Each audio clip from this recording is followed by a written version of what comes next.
Thank you for joining me. Welcome, welcome, welcome. I have my co-host with me tonight. Oh, well, there he goes. Pan. You can't see him. He's like way below the camera, but um he's pretty noisy and he comes in and out, so you might end up hearing him a little bit. And I'll grab him up and put him in full view if I can, but he's noodly, so I don't know if I'll be able to grab him or not. So, welcome to the show. I'm glad to be back. I started a new review series, so I'm bi-monthly now. I don't know exactly if that's going to be like literally every other week, but I'm doing some movie TV review things going on as well as these general updates of whatever I've got going. And I did my first one last 2 weeks ago, I guess, and it was for the doing a series review for the show Animal Kingdom, TNT drama Animal Kingdom. It had just wrapped up, and I usually have about a half a page of notes when I come and talk here, and it always takes me about an hour to get through everything.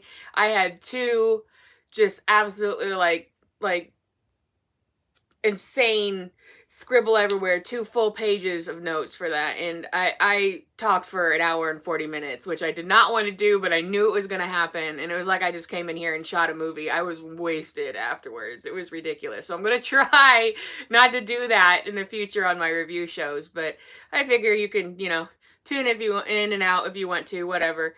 So it's your choice. You could do what you want to. But these thankfully don't go on that long because I can usually keep it a little more concise and there's not the whole conspiracy board going on behind me while I'm talking about some sort of high fiction. But I'm super excited about this episode because I have some cool news. I don't want to say like come out and be like, "Oh, I've got good news," because like even though it's good news, it's not like I don't want to get people going and be like, "Oh, the goodest of the news," So I don't like winding everybody up like that. So it's cool news, it's interesting news, but it's also good news. But it's super exciting and super fun, as you probably already know, being that you are seeing this. I released my documentary on Buster the end of September last year to YouTube. And I put it on YouTube because I wanted people to have pretty much as much equal access to it as possible. There's different streamers, there's different platforms, there's this and there's that, but everybody's got access to YouTube. So I wanted everybody to be able to see it that would want to see it. I wanted it to be for free. I wanted people to enjoy it. There are people in it that I got interviews from that have since passed away. And, I felt like it was something that was really valuable and important to be able to share with the public and the fans and things like this. So on it went. And as of this last week, I was kind of checking the hit count a little more, and because I was like, I don't know if I'll be able to talk about it in this episode. I'll just bump it to the next one if not. But I can talk about it in this episode, so super excited. In the last week, the view count surpassed 1,000 views.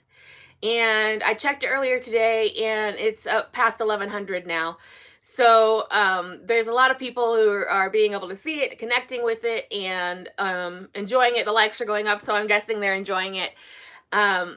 So I just need to say, before I go any further, thank you to everyone who shared it and watched it and talked about it. All of that good stuff. I'm really glad that the fans got a chance to enjoy it, and that new coming fans will get to enjoy it, and that, it's going to be there for as long as, I don't know, people are, as long as YouTube is. So there will be lots of people who get to enjoy it over time, and it's, to me, I know it's not like, oh, it's the most valuable resource in Buster history. No, of course it's not. But it's up there because, like I said, some of those people are passed away, and some of those locations are gone, that I shot at. So I do feel like, to its own degree, it's a very valuable historical document.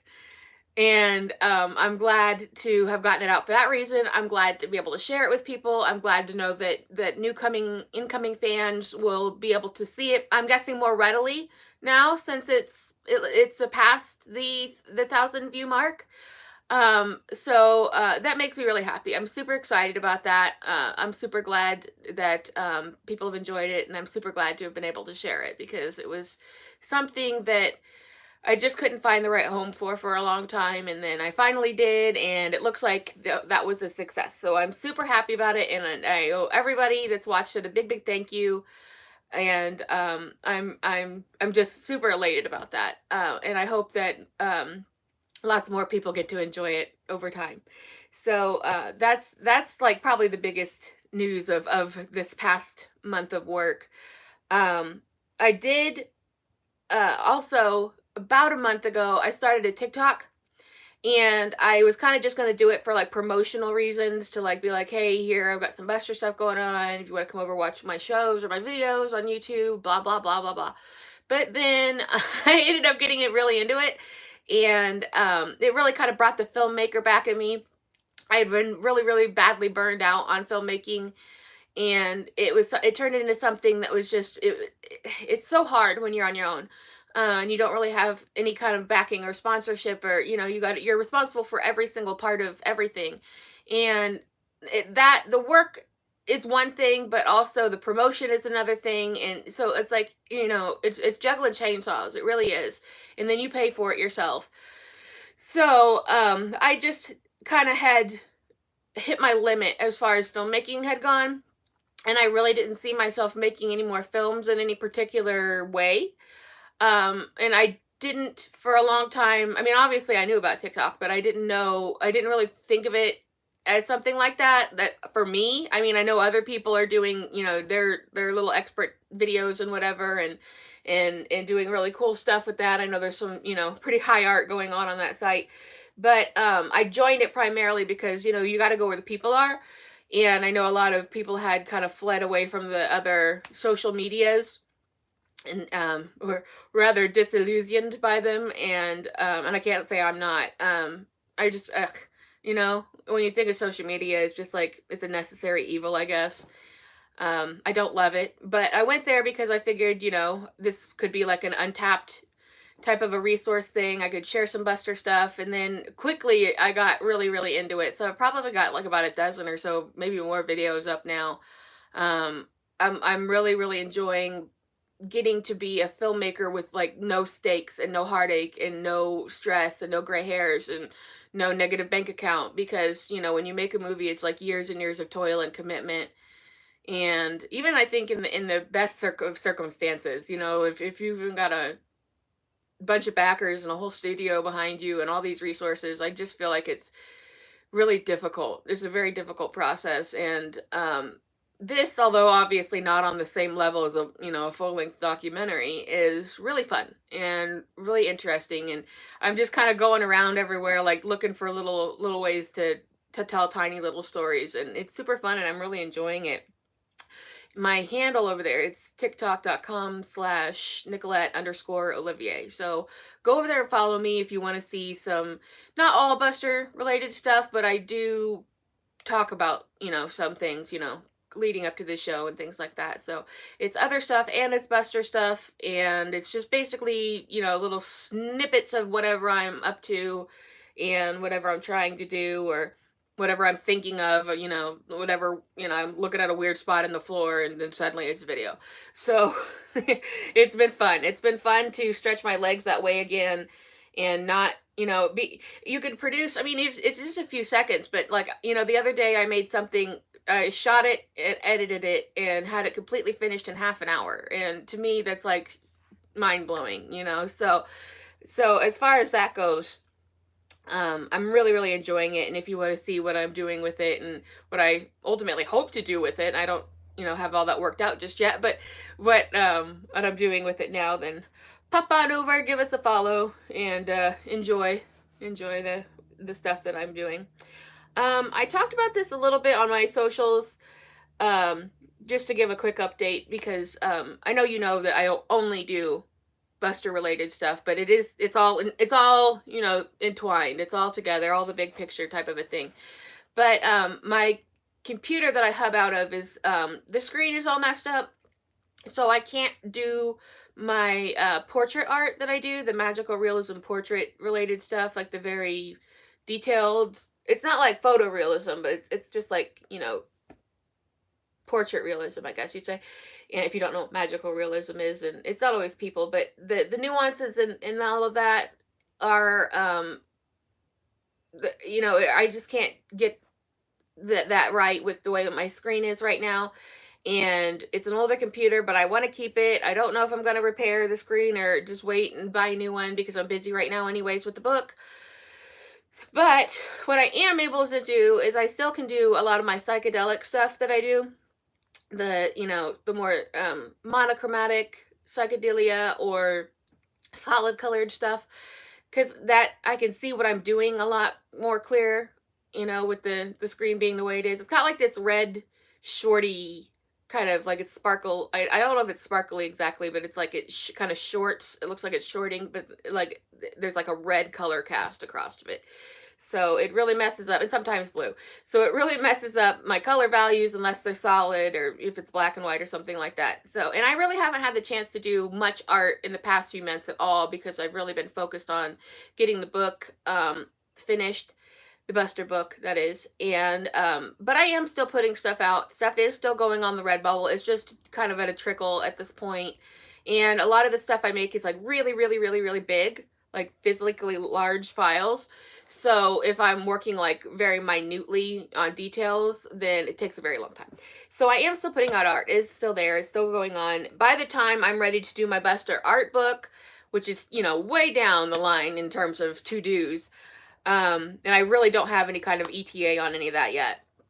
But I'll have made some kind of decision, whether it's fix that computer, get a new one, whatever. I'm not sure exactly what I want to do. It's, things being what they are right now, it's just like nothing is affordable. It's like barely even affordable to live at this point. So I really don't have a mind towards either right now, and also being so busy, I'm just kind of dealing with it. I don't like not being able to do it because, I'm really into that style that I, developed because I've really only developed it like the past couple of years or so. So I felt like I kind of got cut off at the knees on where I was going with it, and, the portraits I was doing and things. But again, it's not exactly like I'm just like sitting power down in the dark or anything. I've got tons of other things going on. So all of the portraits, well, not all of the portraits, but most of the portraits and magical realistic things that I've done are on my Redbubble. My psychedelia is there, my patterns are there, so I've got probably almost 1,000 options of art there, and a lot of things that are just like slightly different from each other, and variants like size wise. If you're like, oh, I like that polka dot pattern, but I wish it was smaller, well, you're in luck.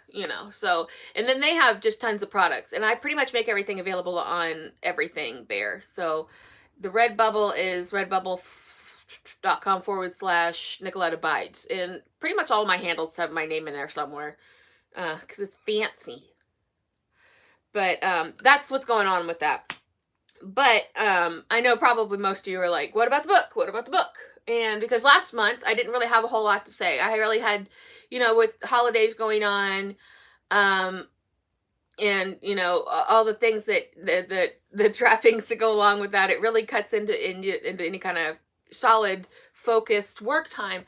So I spent a lot of time in December doing research and checking my research for the millionth time and checking, information and answering my own quandaries about things like, did I get that right? Did I put that at the right time before this and after that, or blah, blah, blah, blah, blah.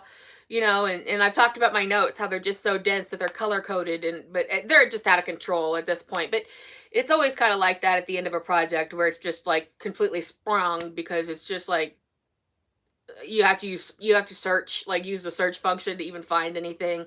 And I'm in there searching all the time and still adding and still adding and still adding. It's ridiculous how much, I'm scooching down. It's ridiculous how much, has gone into this. I mean, just, it's so dense. I don't think the book is coming off like too dense because it's not a biography. It's not, bullet point type of a thing. It's its own thing. But, to be able to take all this, like this dense collection of notes and then put it into a story format has been a very long, very involved process. Not necessarily a tedious process, but super, super involved is what I will say about it.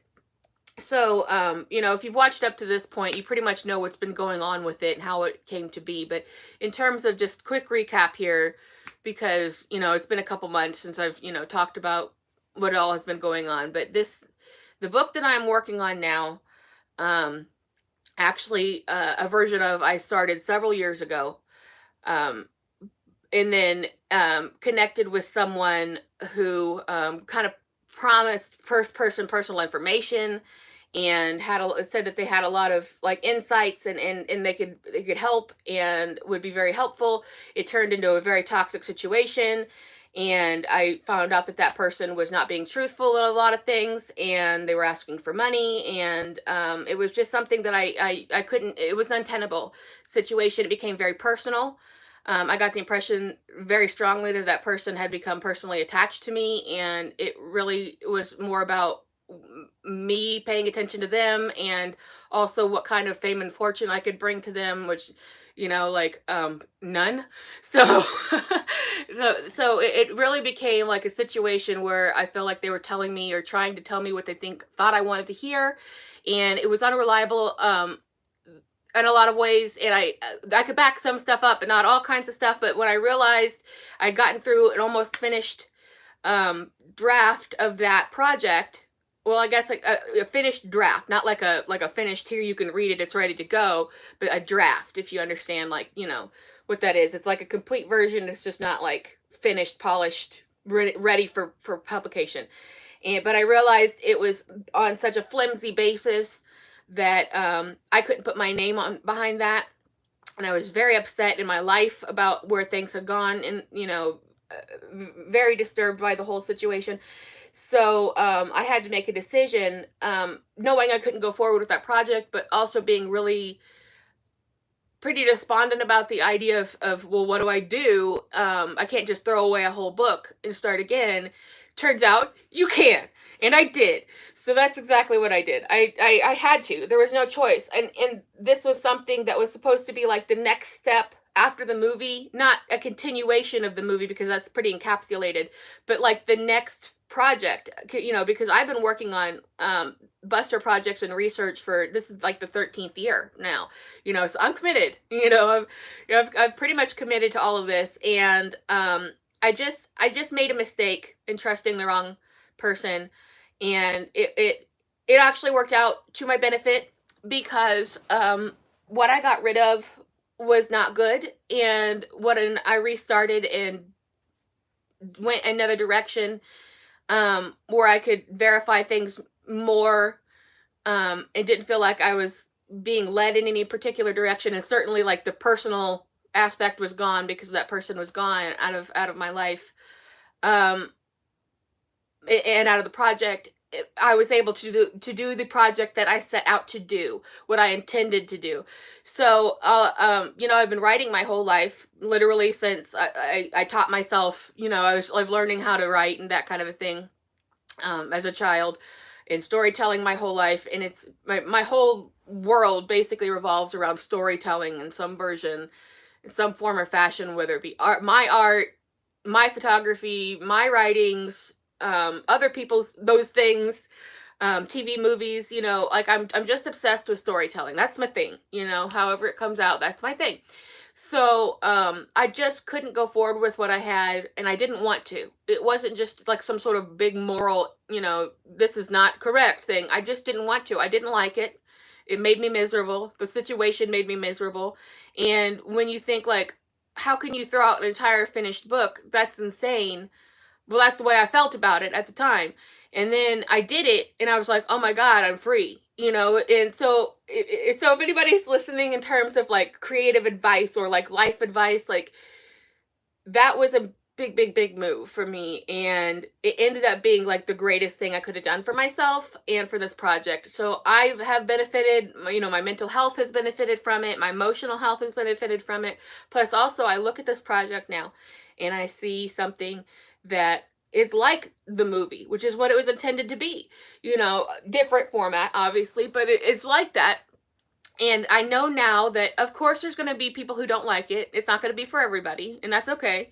Pick it apart if you want to. I've worked really hard to make it sync up, you know, because like I've said before, sometimes I know what they were doing down to the hour, you know, Buster and Eleanor in particular.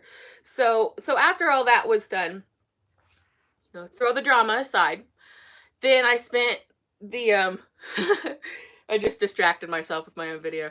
I run it down here on my tablet so I can see that if it's actually like shuddering or running, and then when I moved my hands, I saw the corner of my eye, my hands swipe across the screen. I'm easily distracted, if you haven't noticed. So, okay, like I said, throw the drama aside. Enough about that, all that nonsense. I don't like to give it oxygen, but I feel like you guys, you know, deserve an explanation of why is this book taking so long? Why you've been talking about it all this time? You know, where is it? So that's what happened to the original version of the book, the original project of it. It just got spun out of control. So when I took the reins back of the project and I got going on it again, I rewrote, and well, I wrote, I don't know, I wrote a different book. You know, I wrote a different one. Obviously, it's not like some other entirely different thing. It's still about the same people, in a lot of ways, but it's more controlled. It's more reliable. You can fact check me on a lot of things.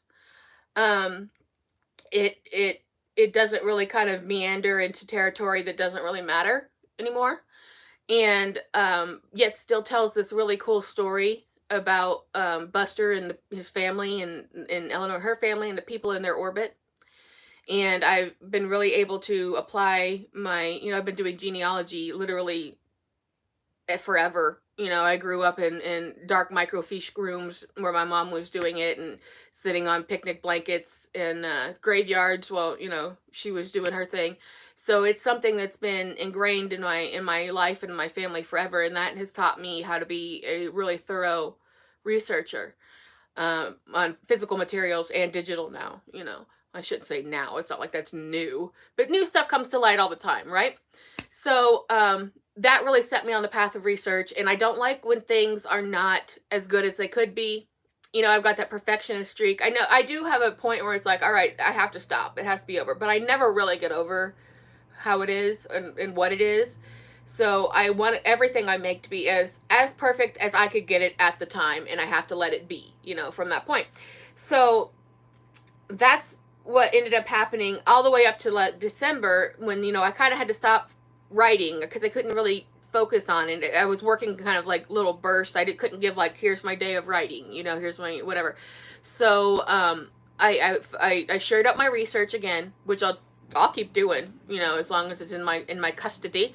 So I shored up my research. I started working on like a punch list of what needed to be done before it was going to be taking its mostly final form. When you make a movie or a book, it continues to evolve all the way until it gets onto the shelf or the digital shelf, whichever. Until it's actually released, it is a work in progress. So when I say finished with this or finished with that, I mean mostly, like that. Not like I could never go back and change something or rewrite something or do something different. That's just not how the those kind of projects work. So, well, industry insight. There you go. So all that, to pull you up to speed, got up to where I had written an entire new draft of it that completely separate from what had been done before. And then just thoroughly researched it again. Took an entire month basically to just shore up my research. And then January happened, where all the holiday stuff was done, and I could really put my focus back on work and writing again. And I had my punch list. And so for the beginning half of January, I worked through crossing things off my punch list, and that was like, put a scene like this here, or make sure to talk about that there, or remember to add this, or combine these two chapters, they're short, those kind of things. So I had about from the draft that I was working on, the new draft I was working on, I had a finished product, you know, let's just say a story with a beginning, a middle, and an end, okay? And then I went back through with I made my punch list, and I had about half a dozen, 6 or 8 scenes that I wanted to add to, and people I wanted to make sure I'd included enough. You know, there were certain people who were very prominent in their lives, and I wanted to make sure that they had good representation of themselves. And then again in December, that led to a lot of independent research on those people as well, and learning about them. And something I've talked about a few times in the past is I write in vernacular, and I've got a book out right now. Actually, you see that? It's backwards, but it says "Sorry, Charlie." But this is, you can buy this off Amazon or digital. But I write in vernacular, and that one in particular is set in Indiana. It's nothing to do with Buster, but that is set in Indiana, and I use very, very stringent vernacular, like the way, which means you write phonetically, like how for words sound, not for like the literal spelling of the word when you're doing dialogue. Yeah, so that's really stringent. So if you pick up a copy of that and you're like, it's not, the Buster one is not that stringent. You know, Buster and Eleanor pretty much had some, Buster had an Indiana accent. You don't really know that, but you know, that's something that he would have picked up from Joe. And, Myra also had a kind of Midwestern accent, but hers was a little more, I guess you'd say stringent, stronger, you know. So he when you hear him speak, except when he's like doing recitations or giving like an interview, he puts on his performer voice, you know. But like when he's just being him, it's a lot of that's very Indiana accent for those who don't know. And I do, because I live here. This is what we sound like. And that is something that I had an ear for from him. And Eleanor as well had a similar accent, but hers was just not nearly as strong. But she kind of picked up his accent, which you do. You pick them up from your peers. You pick it up at different times in your life. You pick it up from your parents. And it just depends on who and what you're exposed to and where you come from and that kind of a thing. And, of course, you can always change it, just like, you know, you can do different accents, and that doesn't make it your natural accent, you know. Think of how many actors that you're like, you watch on a show and you have no idea they're British or Australian, and then you hear them in an interview and you're like, holy shit. You know, like, I can't believe this is how you sound. I can't get my mind around that. So just keep that in mind. It is also in vernacular, but it's not as strong, as strongly written for sound as Sorry, Charlie is. So I don't think people really struggle that hard with it. Like, that one was meant to be, Sorry Charlie was meant to be, have strong accent work. This one has less strong accent work, but enough that you get the point, but you could still read it without having to, like, sound things out, you know? So, I'm remembered of this, it's come to mind, I'm reminded of this, I was trying out for a play in high school, and unsurprisingly, I could do, you know, accents, and it'd be a dork all the time. But they had given me a little playbill, like the, not a playbill, but like the booklet of the dialogue to read with somebody. And it was supposed to be a British play, and I can't remember what it is, but I was reading for like a Cockney maid or something, but it was written in Cockney, and I could not understand what I was looking at. Like, if I had a minute if I hadn't just thrown up there with somebody else who also was having the same issue, I could have, like, if you'd have given me a minute to understand what I was looking at, I could come at you with, you know, Cockney all day. But, you know, I couldn't read it, you know, in that moment, at that time, right there, here you go.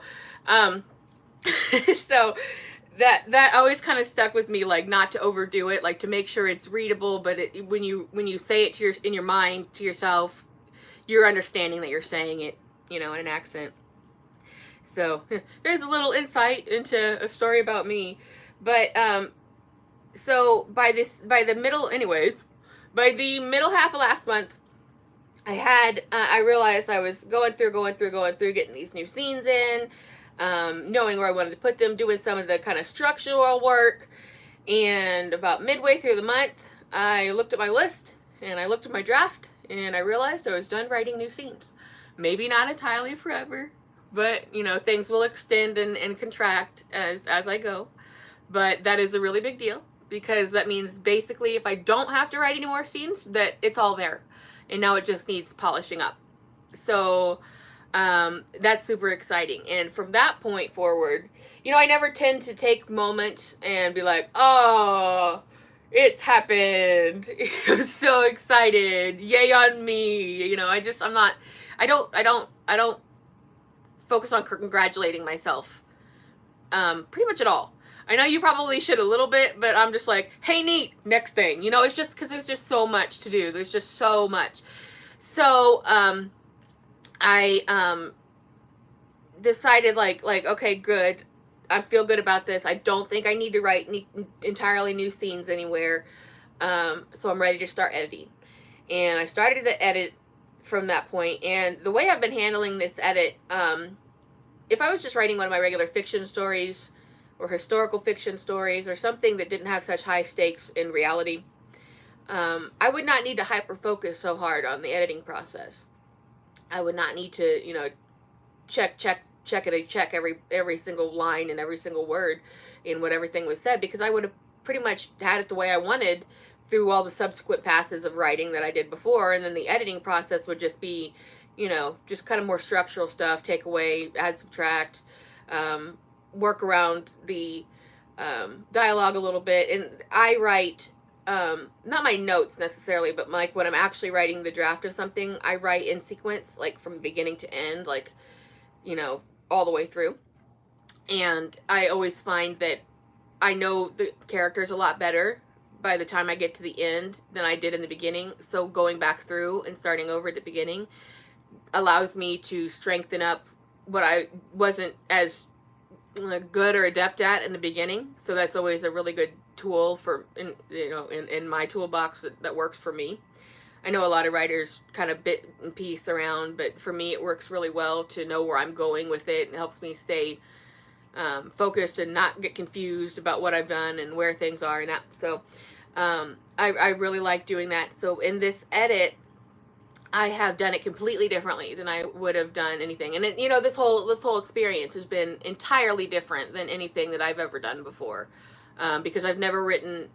I've written historical fiction, but I've never written a literal historical book that was structured as fiction, like, but it's a nonfiction novel.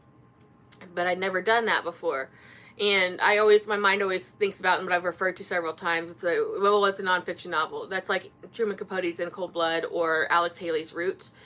And mine, I guess, I don't want to compare what I've done to those guys, but mine is a lot closer probably to Roots style, because we know that he did the research, he knew the people, it was his family lineage, but he couldn't necessarily know what specifically was spoken in conversation, or, you know, those kind of like fly on the wall type details. So I do have to intervene in places like that, but I make sure that it's as true to the characters, or, well, the people. It's kind of hard to make a determination when you're the writer, but when I say characters, I mean the actual people. But it's I don't take any liberties that I don't need to take. So I make it as realistic as possible, even though it's like, of course I couldn't know what Buster and Eleanor said privately to each other in their bedroom one night. You know, of course I couldn't. But when it is all looked at together in one piece, I took as few liberties as I could. I tried to make it as realistic as possible, so that even on the things that I did have to conceive myself, you know, my research backs it up, my characterizations of them backs that up. I don't have to reach and make up some crazy things that never happened, when I could just kind of follow the flow of things that did happen and just kind of explain them, you know, and that's where I'm at. So I can definitely see people being bothered by that, but, you know, here's what I have to say about that. This is a different project, so it fleshes out their lives in a realistic way. It's not a biography, a bullet point biography. I understand the James Curtis one is where it's at, and that's the biography people have been waiting for forever. You got it now. go read that.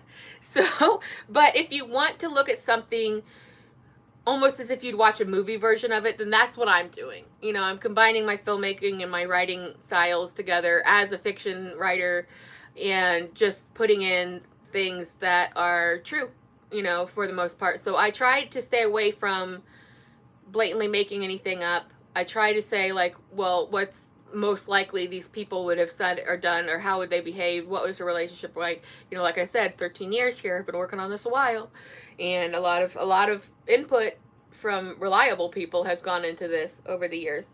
So what was really cool is for the last couple of weeks, where I would normally kind of just blow through the editing process, just, you know, doing spell checks and grammar checks and shoring things up a little bit, you know, making sure it was the way I liked it.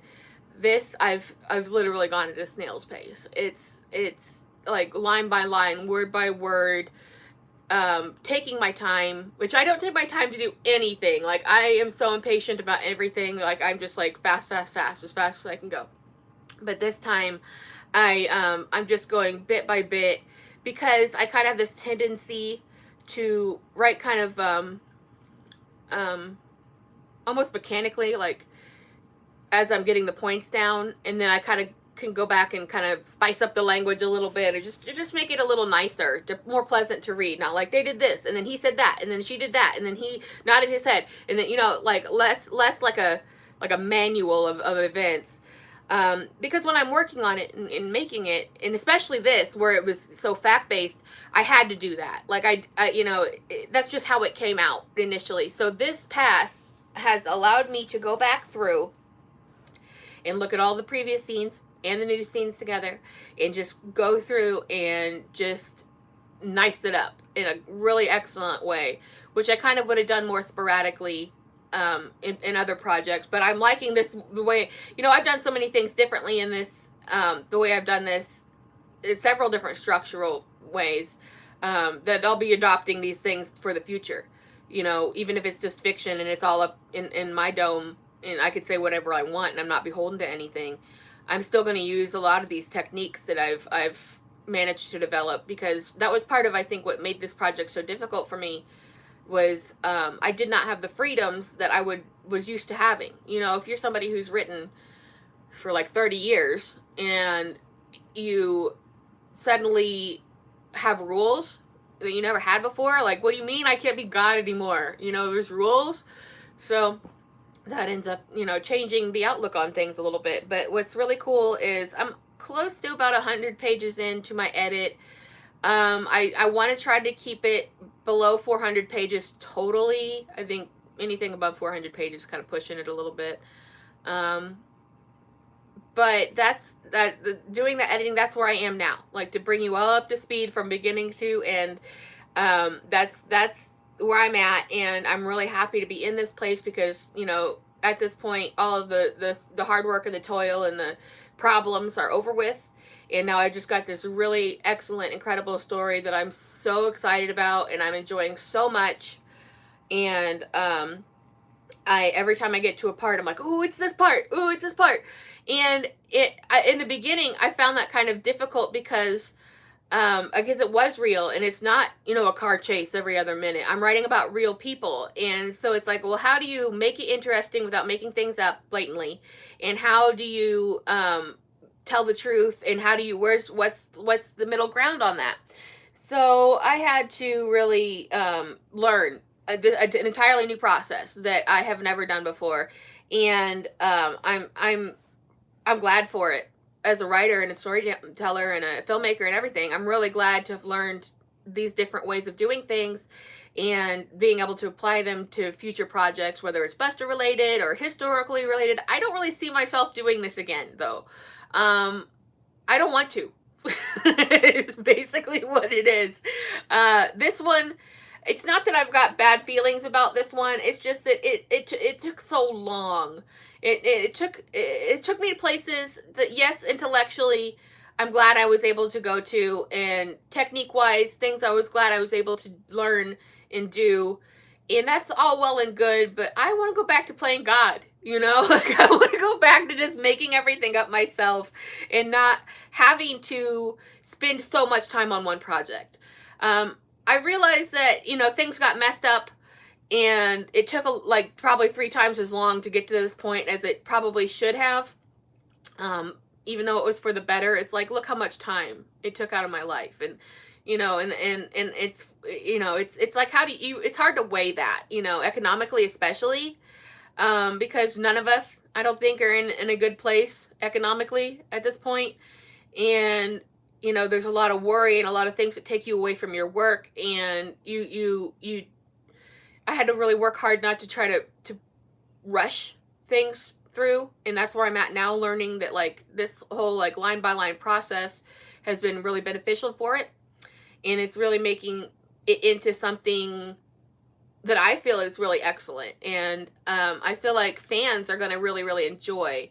And again, it's okay if you've been following along this whole time, you get it, you're like, this was it, meh.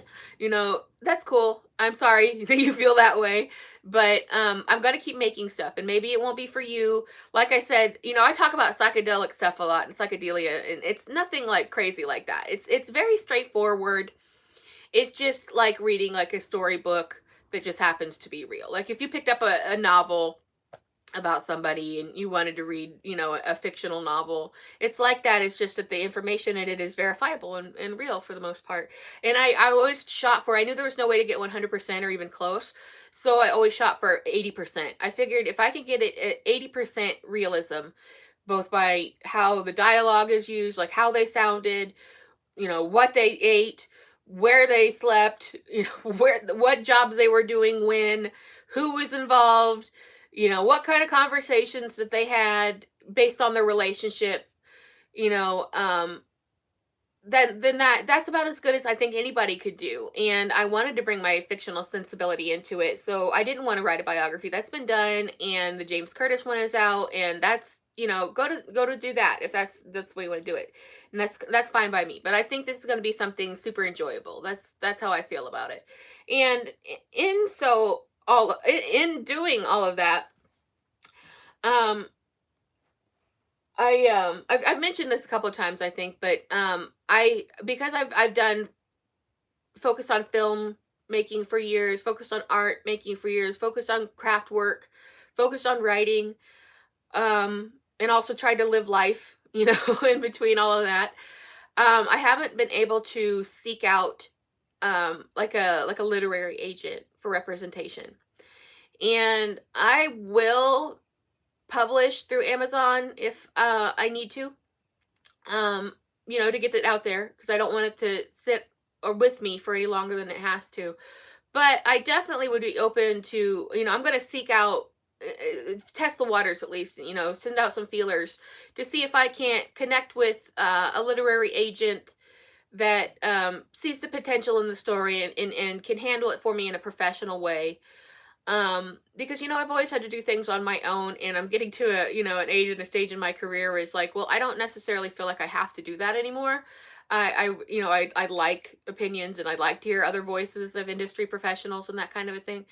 So if you see this and you know somebody who would be interested, a literary agent, or you are one, you can hit me up for sure. Like, I definitely like to talk about what options are, and what the industry is even like these days, because it seems to me that things are trending towards self-publication anyway. So I might have an old style of thinking going on where that you even bother with literary agents anymore. But I would like, I'd like to go down that road, I think, and make sure that it's the best it can be. And of course I want to get paid. I need money, and I've done the work, and this has been years of my life, and I don't think that's unreasonable at this stage, to really want to be able to afford to keep going. That's what it is. And I know you only get like an upfront payment when you make a deal with a publisher, or if you self-publish, you get like a small fraction of money. Writers really don't make that much. So it's not like I've got like, ideations of like, millionaireism or something. I definitely don't. I just want to make sure I keep the lights on and keep going, and put as much of my time into creation, whether it be art or movies or writing or whatever. And, as I've talked about before, I've got a lot of Buster things in the pipeline. I'd like to be able to get to those in a timely fashion. I've got a lot of other stories I want to be able to share. I'm a multi-genre writer. It's not just this. It's, I've got ready to go or close to ready to go. I probably already have like half a dozen fully formed stories that just need, updating and picking through and stuff. So, and then just about a million other ideas. So just, I know that probably literary agents at this point are pretty far and few between, and they pretty much stick with who they've got. So aren't really looking to take on new people. But if anybody, wants to throw a name my way or a referral or, if you want to talk about what I've got going on, I'm definitely down for that. So those are my next steps. And that could hold up getting it to market a little bit, because I am gonna reach out, to whoever will accept hearing from me, and see if I can't make up a partnership of some kind. But if that goes on for too long, or if I exhaust all those avenues, then I will go the self-publishing route. And I'll get it out to you. So I don't have a time frame exactly for that, because I don't know how long it's going to take me to finish going through this editing process as slowly as I am, and then trying to reach out to people. But I definitely am interested to hear what some pros would have to say, or if there's any referrals or anything like that anybody wants to send my way. That'd be super cool. So that's where I'm at. And in doing this, actually, in this particular story, I don't think I've addressed this, or maybe I have, I can't remember.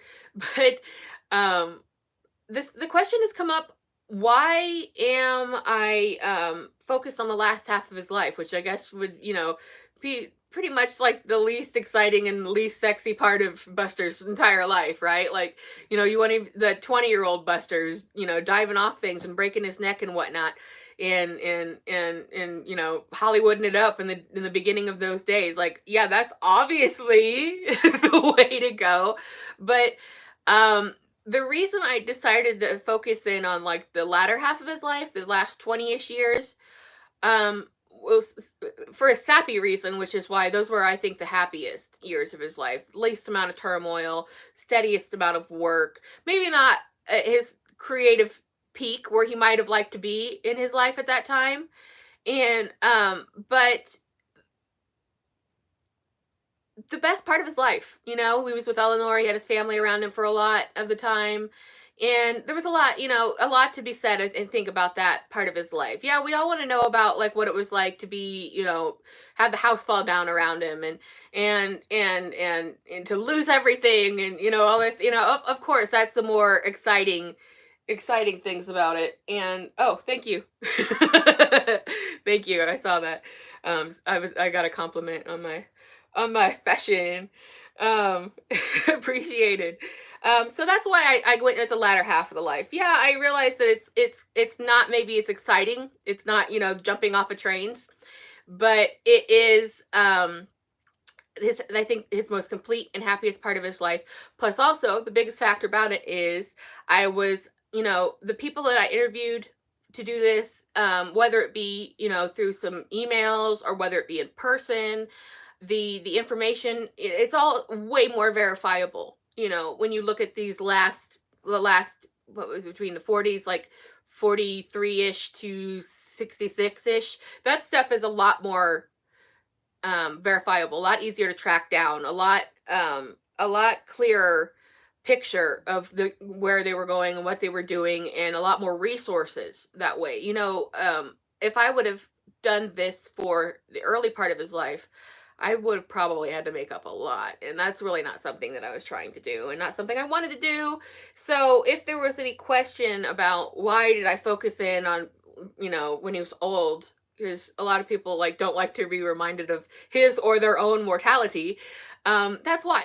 Because I knew I could get the most realistic portrait of things, the most verifiable portrait of things, and the most, I think, happy part of his life. And I think that makes, as Buster fans, I found that out a lot, because it's not just like people who knew him or professionals or historians or researchers that I've talked to and been in contact with lots and lots of fans over the years, and they all have this really warm spot in their heart for him, when, where they feel really bad when he was at his worst, but they get this great satisfaction out of knowing that the end of his life was just, a really great moment in time for him. And even though he died, well, I think these days we'd say, not exactly young, but he could have made it a while longer if he hadn't had so much, I don't know, badness. Like, because we know he was a smoker. But here, I'll give you a little tidbit. We know he was a smoker and a heavy drinker at different times in his life that led to different problems and health concerns and issues. We know that he also, was exposed to asbestos quite a bit in the young times, and that intense California sun. So he had a lot of issues coming on that led up to kind of a, let's say, a more premature death than we would think of these days. I mean, he was 70, but like, I think that he wanted to keep going and felt really good until he didn't, and we as fans wanted him to keep going. But the thing that people don't really know about him is they think that he was like, oh, well, if you die of lung cancer, that must mean you've been like lighting butts off the neck, the lighting cigarettes off the butts, right? Like you just smoke like a chimney. As a matter of fact, all of his family smoked, of course, and they pretty much all died of, except for his brother, they pretty much all died of cancer-related issues, emphysema, things like this, Eleanor included. Those everybody did smoke like chimneys, and all of the family smoked different types of cigarettes, different brands. So there's a little tidbit for you.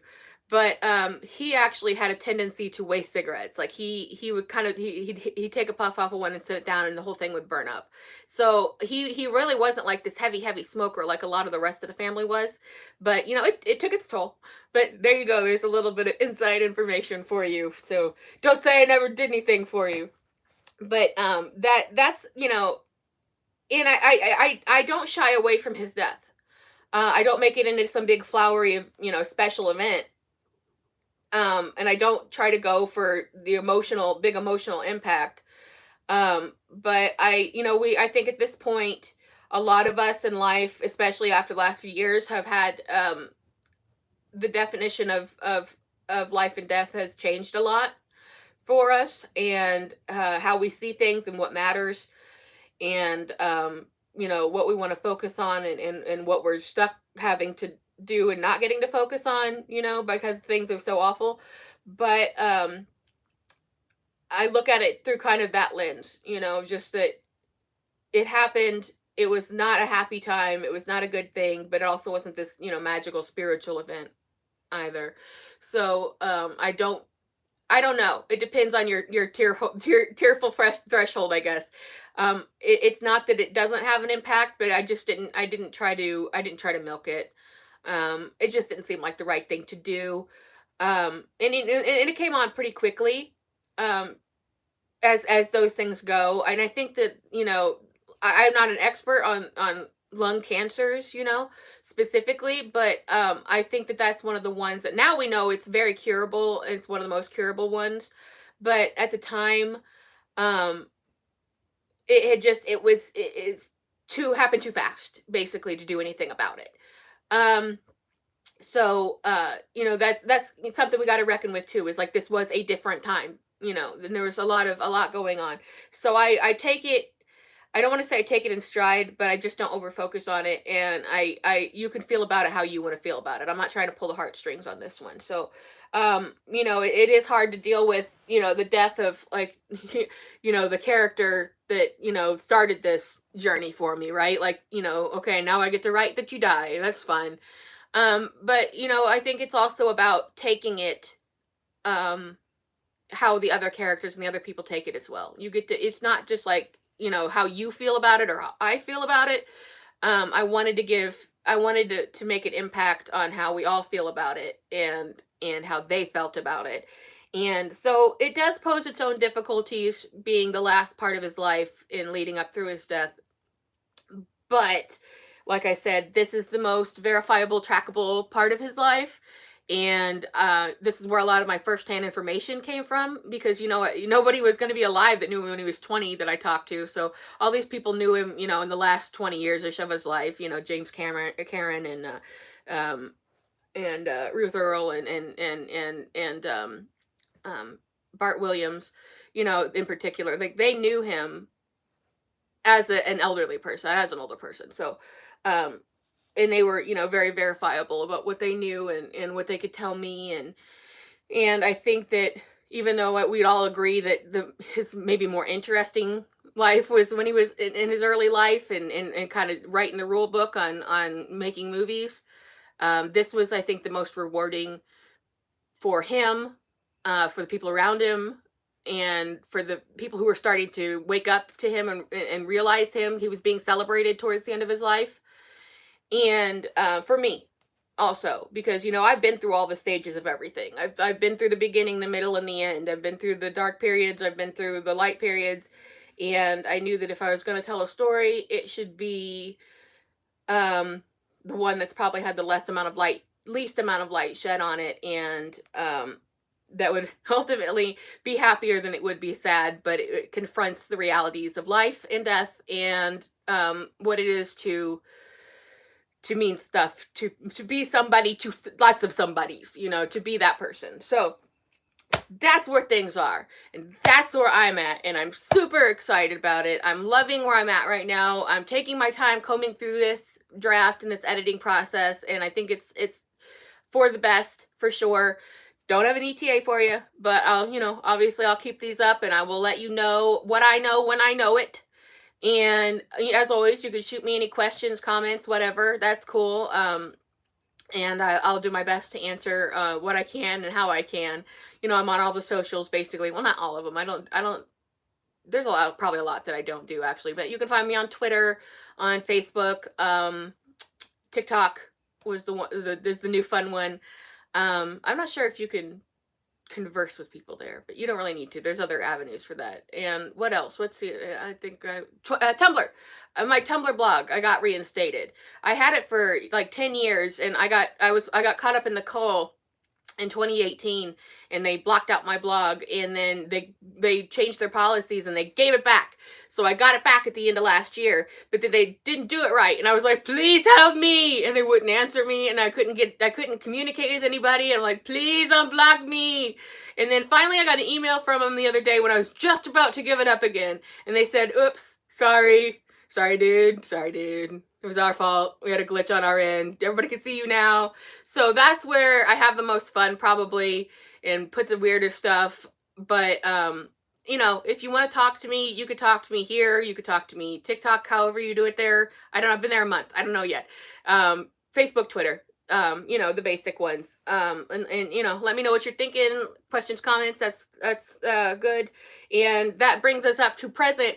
So I am going to go and get back to work. So you guys can just get back to work waiting and being excited and sending me good thoughts. So I will talk to you again about what I'm doing and all this stuff the first Thursday of next month.